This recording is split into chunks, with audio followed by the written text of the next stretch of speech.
Carnival Radio. Enjoyment unlimited. The number one hit music station.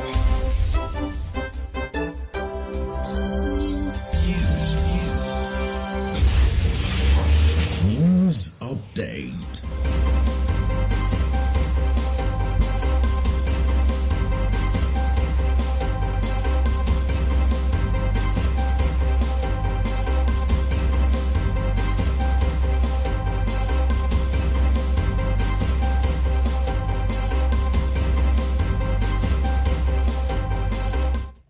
Good evening and welcome. I am Jesse Voikola with the Carnival Radio News Update.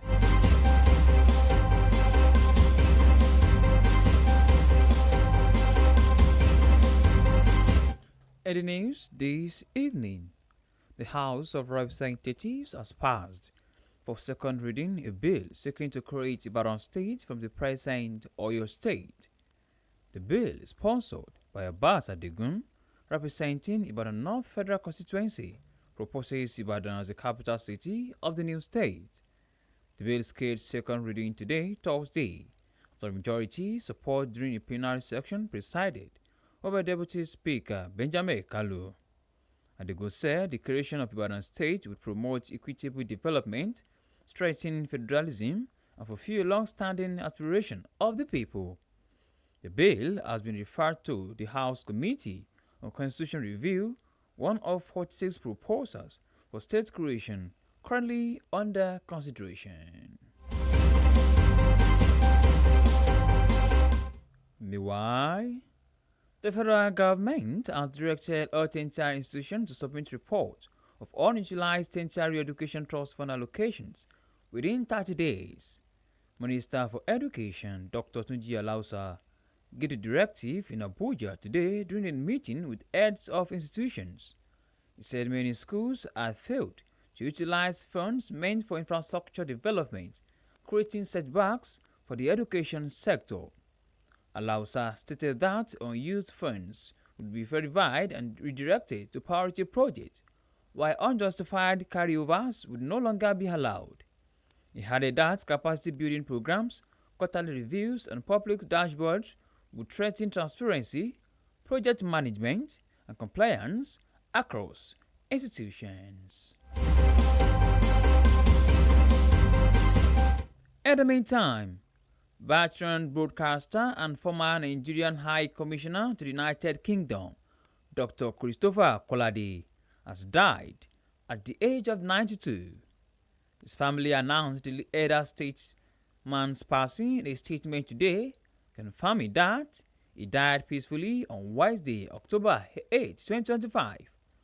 Born on December 28, 1932 in Iroyin, Oyo State, Kolade began his career in broadcasting and rose to become Director General of the Nigerian Broadcasting Corporation.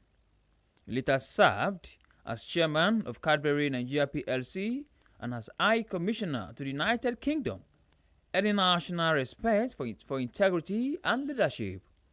Kolade also taught at Pan Atlantic University and chaired several organizations promoting ethical governance and professionalism. On the foreign scene, the ongoing U.S. government shutdown is disrupting the nation's travel industry, with travelers canceling trips and avoiding airports as a congressional statement stretches into its 9th day.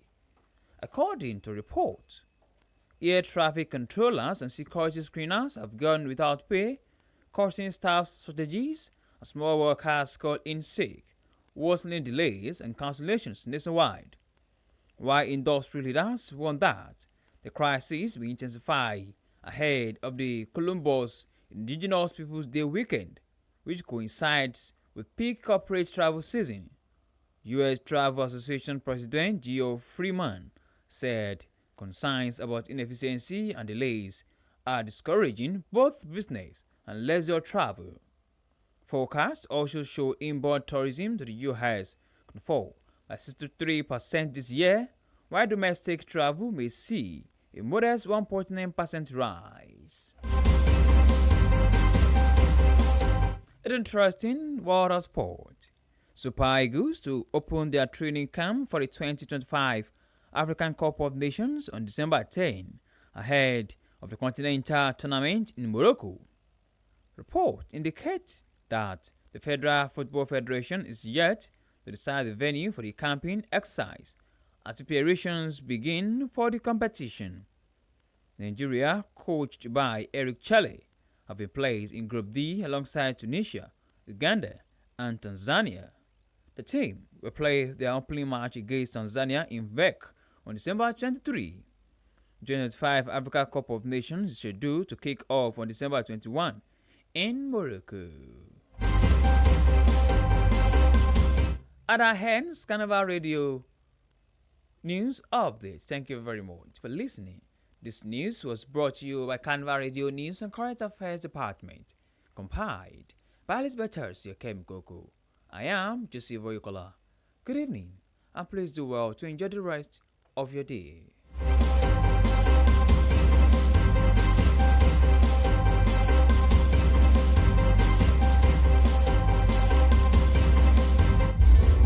Your kind of music, all day, all night, right here on your one and only station. Carnival Radio.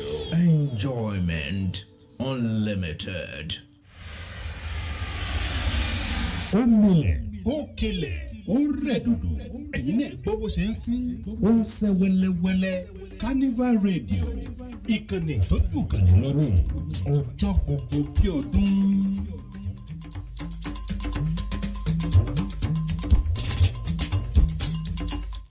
Ẹ kúrọ̀lẹ́ o. Àkójọpọ̀ ìròyìn ló ń dé sétí gbọ̀yìn láti Carnival Radio. Joseph Oyèkọ́lá lóníròyìn yín.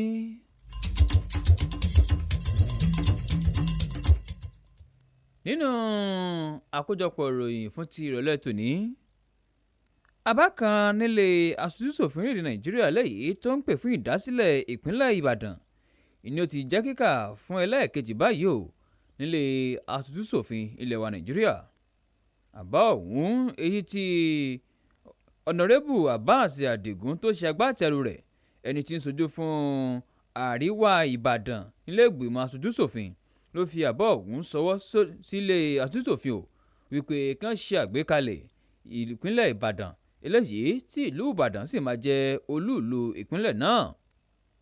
Lónìí níbi ìjókòó lé tó wáyé ní àbá ọ̀hún wá jẹ́ kíkà fún ìgbà ẹ̀kejì lẹ́yìn ìgbà tí ọ̀gọ̀ọ̀rọ̀ àwọn ọmọ ilé aṣòfin tí wọ́n ṣe bẹ́ẹ̀ tí wọ́n buwọ́ lù ú, èyí tí igbákejì adarí ilé tó léwájú wọn ìyún ọ̀nàrẹ́bù Benjamin Kanu. Àdìgún ló jẹ́ kó di mímọ̀ nínú ọ̀rọ̀ rẹ̀ wípé ṣíṣe ìdásílẹ̀ ìpínlẹ̀ Ìbàdàn ìní yóò máa ṣe àgbéga fún àjùmọ̀kẹ́gbẹ́ tó dẹ̀ máa jẹ́ kí ìjọba pínrẹ̀ láàrin kó dúró re o.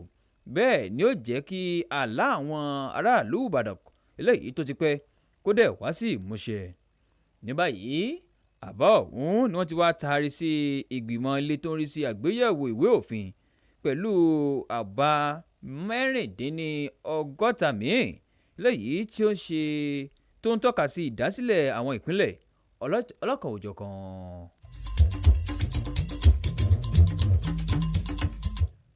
Ẹ̀wẹ̀, ìjọba àpapọ̀ orílẹ̀-èdè Nàìjíríà ni ó ti wá pàṣẹ fún gbogbo ilé ẹ̀kọ́ gíga tó ń bẹ ní orílẹ̀-èdè yìí láti fi ṣọwọ́ ìyún tí ń ṣe àwọn owó tí wọn ò tí ì ná, èyí tó dẹ̀ wà fún ìgbélárugẹ àti àwọn máyédẹrùn nínú àwọn ilé ẹ̀kọ́ yìí láàrin 30 ọjọ́. Mínísítà fún ètò ẹ̀kọ́ Dókítà Túnjí Aláùsá ló sì sọ lójú ọ̀rọ̀ yìí tó dẹ̀ fi lè di mímọ̀ nílùú Àbújá lónìí níbi ìpàdé tó ṣe pẹ̀lú àwọn adarí àwọn ilé ẹ̀kọ́ ọ̀hún. Ó jẹ́ kó di mímọ̀ wípé ọ̀pọ̀lọpọ̀ ilé ẹ̀kọ́ lé Nàìjíríà ni ó kùnà o láti lo owó tó wà fún ìdàgbàsókè ohun amáyédẹrùn láwọn fásitì ọ̀hún, eléyìí tó dẹ̀ mú àjórẹ̀yìn bá ètò ẹ̀kọ́ lórílẹ̀‐èdè Nàìjíríà.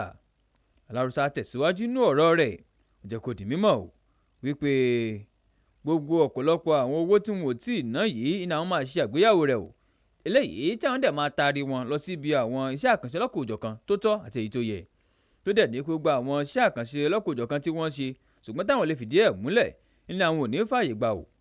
Ọ̀gbẹ́ni Aláùsá ní kò ṣàfikún ọ̀rọ̀ rẹ̀ wípé ìgbésẹ̀ táwọn gbé àti iṣẹ́ àkànṣe ọlọ́kùnjọ̀kan tó ń ṣe àgbékalẹ̀ àti àgbéyẹ̀wò fún àwọn lílo owó wọ̀nyí àti ọ̀gọ̀ọ̀rọ̀ àwọn ìgbésẹ̀ míì ló máa fààyè gba ìlànà pínrin láàrin àkóyawọ́ ṣíṣe àmójútó fún àwọn iṣẹ́ àkànṣe ọlọ́kùnjọ̀kan àti títẹ̀lé òfin tó ní ṣe pẹ̀lú àwọn iṣẹ́ àkànṣe yìí jákèjádò àwọn ilé ẹ̀kọ́ gíga ti bẹ̀rẹ̀ lórílẹ̀‐èdè Nàìjíríà.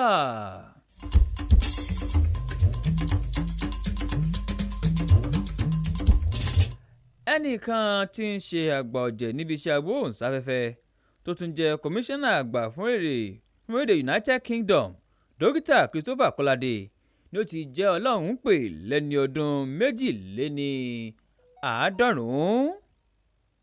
àwọn ẹbí ẹ̀ ni wọ́n kéde ikú ẹni ọ̀hún o lónìí inú ọ̀rọ̀ kan tán fi léde o tí wọ́n dẹ̀ ní wípé níṣe ni ó gbẹ̀mí wọ́ọ́rọ́wọ́ ìyún lọ́jọ́rú ọjọ́ 8 oṣù kẹwàá ọdún 2020. ẹni tí wọ́n bí ní ọjọ́ 28 oṣù kejìlá ọdún 1932 ìyún nílùú Ẹ̀rìn Òkè ní ìpínlẹ̀ Ọ̀ṣun.